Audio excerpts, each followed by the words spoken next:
This Civic Media podcast is sponsored by UW Organ and Tissue Donation. Organ donations are desperately needed, and now is the right time to become an organ donor. Talk to your family. Get the dot. Save lives. Go to heroicdeed.com. This is your WGBW Daily News Roundup for the Talk of Green Bay, 97.9 FM and 1590 AM.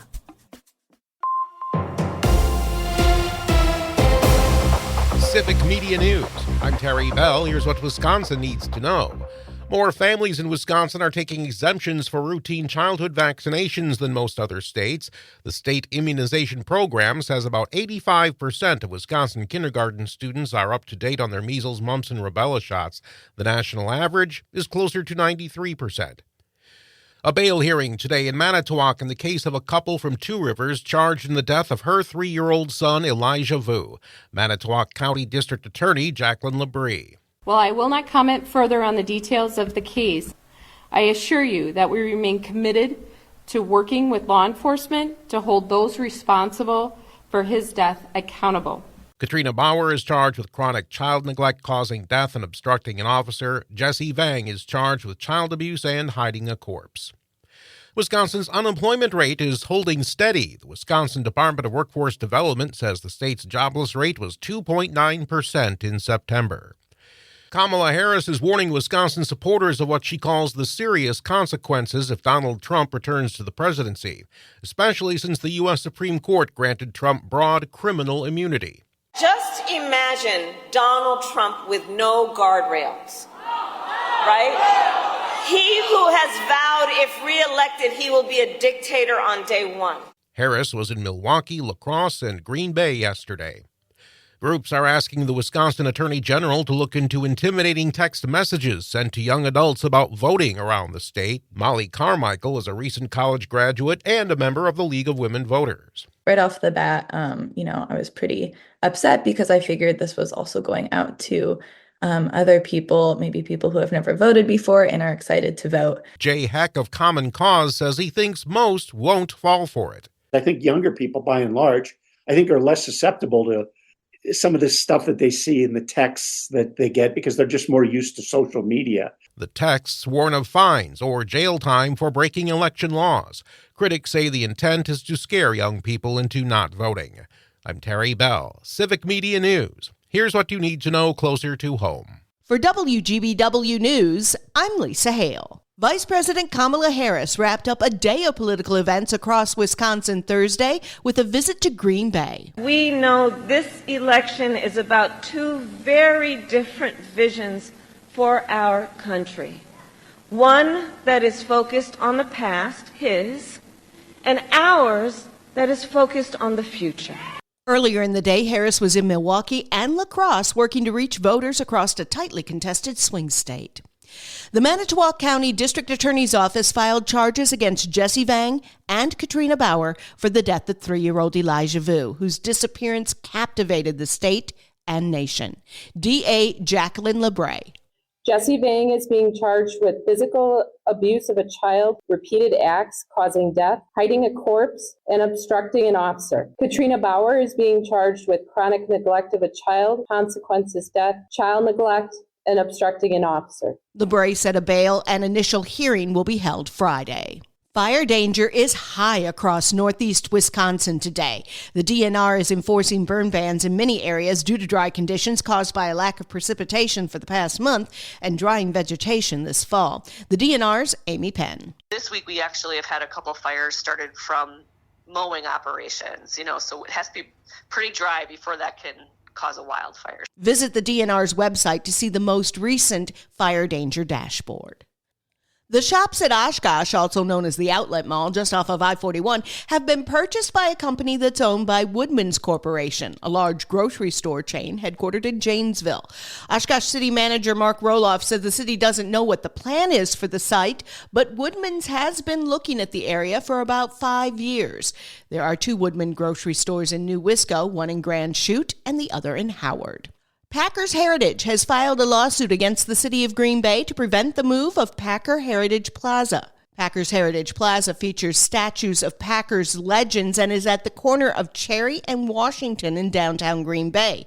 Recently, the city approved plans for an apartment complex to be built on that site, necessitating the move of the statues. The lawsuit seeks to stop that from happening. And that's what you need to know. I'm Lisa Hale, WGBW News. The Bucs lose in Dallas. Hi, I'm Mike Clemens with sports. The Bucs lost their final preseason game to the Mavericks 109-84. Doc Rivers says it was important for the younger players like A.J. Johnson to get in some playing time with their veterans. Like I look at A.J. Johnson, he struggled a little bit today. All that is good for him. All the minutes are good. I thought there are spurts or moments tonight where you can see where all of them at different points can play. But for all of them, they just have to learn that you're going to play with Dame and Giannis, Brooke and Bobby and Chris Middleton.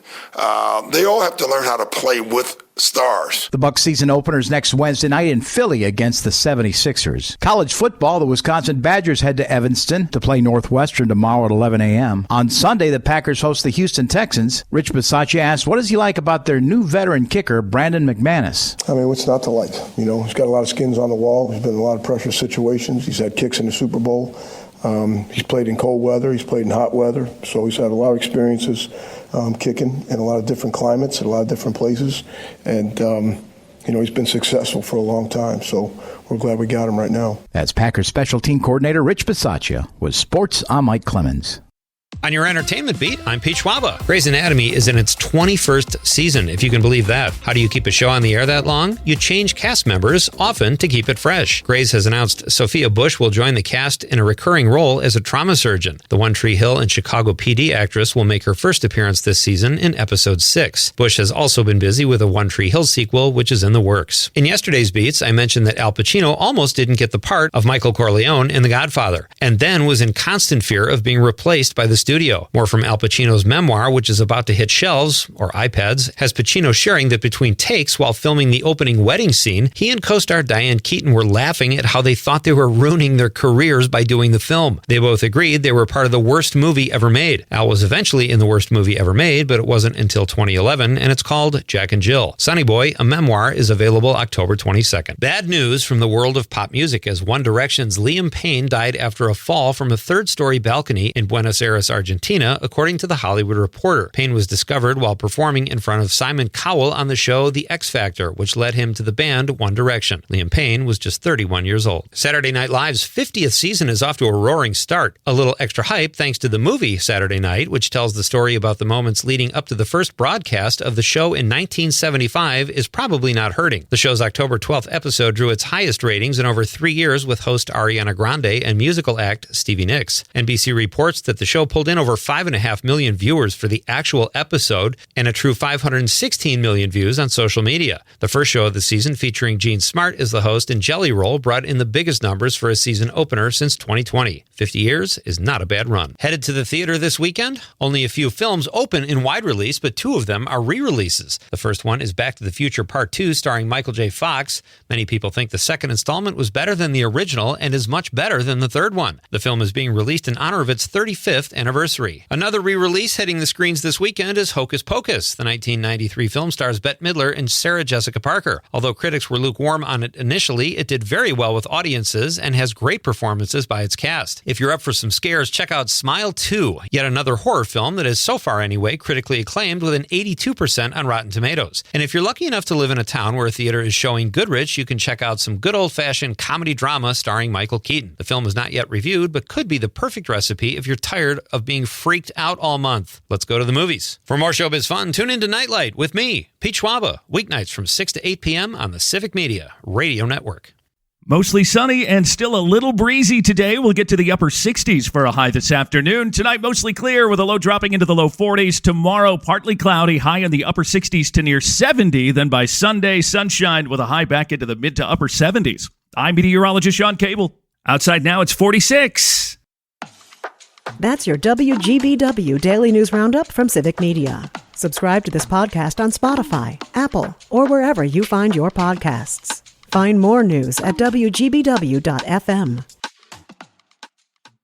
The national news cycle never stops, but it can be hard to find news about your local community. Civic Media is dedicated to providing quality local and state news coverage across Wisconsin. With the Civic Media app, you can get notifications about local stories that matter to you and your community. Find the free Civic Media app in your phone's app store and choose notifications from the menu to tell us what kind of news you want to hear about.